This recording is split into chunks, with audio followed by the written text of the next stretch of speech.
నమస్తే అండి. మనం సెక్స్ విషయంలో వీక్గా అనిపించిన ఎరక్షన్స్ జరగట్లేదు అనుకునే వాళ్ళలో ఒక్కసారి మీరు ఎన్ని నీళ్లు తాగుతున్నారు రోజుకు, అంటే దాహమై తాగుతున్నారా, చెమటలు పడుతున్నాయా పట్టట్లేదా అనేది చూసుకోవాలి. ఒకసారి చెక్ చేసుకుంటే మీకు అర్థమైపోతుంది. కొంతసారి మీరు ఎన్ని నీళ్లు తాగుతున్నారు రోజుకు, అంటే దాన్ని ఎంత దాహం అనిపించినప్పుడు నీళ్లు తాగరు, అది వాళ్ళలోనే డ్రాబ్యాక్.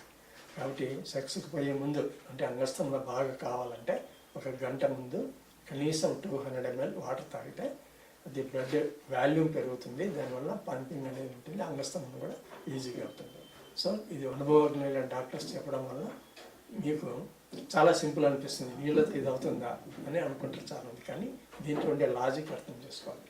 బ్లడ్ వాల్యూమ్ పెరగడం వల్ల ఈ పెనిస్ అనేది బ్లడ్ సప్లై పెరుగుతుంది, దీనివల్ల అంగస్తంభం ఈజీగా అవుతుంది. సో డీహైడ్రేషన్ నుంచి బయటపడితే సెక్స్ సామర్థ్యం పెరుగుతుంది, అంగస్తంభం కూడా పెరుగుతుంది. దీంట్లో ఉండే లాజిక్ అది. సో కేవలం మందులు ఇవే చేస్తాయి అనుకోండి, మనం తాగే నీరు కూడా చాలా ఇంపార్టెంట్. సో ఇది ఫాలో కండి, సక్సెస్ కండి. నమస్తే.